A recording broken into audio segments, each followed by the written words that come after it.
Stonebridge Legal Solutions Limited, your trusted immigration partner. যুক্তরাজ্যের আসলে অভিবাসন নিয়ে সরকারের দৃষ্টিভঙ্গিটা কি? ফার্স্ট অফ অল অনেক বেড়ে গিয়েছে নেট মাইগ্রেশন। এটা হচ্ছে ওয়ান অফ দ্য রিজনস উনি ফাইন্ড আউট করতে চেষ্টা করছে যে এটা তাদের একটা ব্যর্থ প্ল্যান ছিল। এট দ্য সেম টাইম উনি একটা রিফর্ম করতে চাচ্ছেন প্রত্যেকটা সেক্টরে, যেসব সেক্টরে আপনার জেনুইনলি লোক দরকার।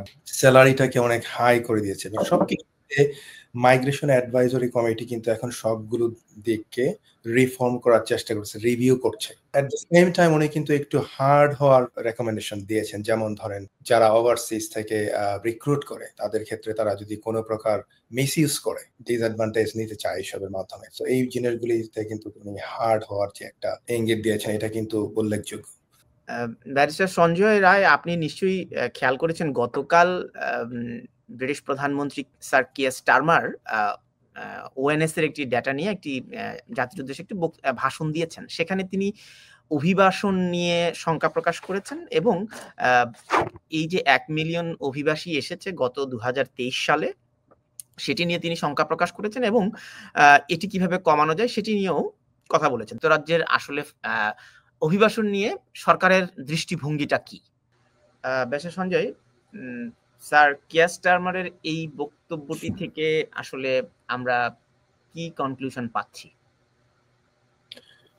ওয়েল, উনি যেটা বলতে চাচ্ছেন যে ফার্স্ট অফ অল জানেন যে কনজারভেটিভ গভর্নমেন্টের সময় প্রচুর মাইগ্রেন্টরা এসেছে বিভিন্নভাবে এবং নেট মাইগ্রেশন যে তারা অনেক বেড়ে গিয়েছে নেট মাইগ্রেশন। এটা হচ্ছে ওয়ান অফ দ্য রিজনস উনি ফাইন্ড আউট করতে চেষ্টা করছে যে এটা তাদের একটা ব্যর্থ প্ল্যান ছিল। এট দ্য সেম টাইম উনি একটা রিফর্ম করতে চাচ্ছেন প্রত্যেকটা সেক্টরে, যেসব সেক্টরে আপনার জেনুইনলি লোক দরকার। যেমন ওরা, আপনি যদি দেখেন যে শর্টেজ অকুপেশন লিস্টটাকে কিন্তু অনেক ছোট করে নিয়ে এসেছে, যার কারণে কিন্তু আমাদের যে এখন বিভিন্ন সেক্টরে যেসব সেক্টরে লোক দরকার তারা কিন্তু আনতে পারছে না। স্যালারিটাকে অনেক হাই করে দিয়েছে। সবকিছুতে মাইগ্রেশন অ্যাডভাইজরি কমিটি কিন্তু এখন সবগুলো দিককে রিফর্ম করার চেষ্টা করছে, রিভিউ করছে। সো রিভিউ করার পর অবভিয়াসলি তারা দেখবে যে কোন কোন সেক্টরে হয়তো বা শর্টেজ অকুপেশন লিস্টটা একটু বড় করতে পারে ডিপেন্ডিং অন তাদের নিড। সো এই বিষয়ে উনি বলছিলেন। আবার এট দ্য সেম টাইম উনি কিন্তু একটু হার্ড হওয়ার রেকমেন্ডেশন দিয়েছেন। যেমন ধরেন, যারা ওভারসিজ থেকে রিক্রুট করে তাদের ক্ষেত্রে তারা যদি কোনো প্রকার মিসইউজ করে, তারা কোনো প্রকার ডিসঅ্যাডভান্টেজ নিতে চায় এইসবের মাধ্যমে, তো এই জিনিসগুলিতে কিন্তু উনি হার্ড হওয়ার যে একটা ইঙ্গিত দিয়েছেন, এটা কিন্তু উল্লেখযোগ্য। সো অবভিয়াসলি একটা রিফর্ম দরকার।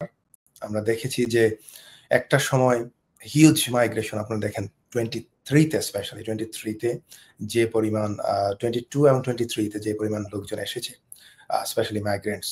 So because of this trend তারা কিন্তু এখন হিউজ কোনো চেঞ্জেস আনছে না, বাট ভবিষ্যতে এটাকে রিফর্ম করবে এবং করছে মাইগ্রেশন অ্যাডভাইজরি, সেটার ইঙ্গিত উনি পুরোপুরি পরিষ্কারভাবে দিয়েছেন। Stonebridge Legal Solutions Limited, your trusted immigration partner.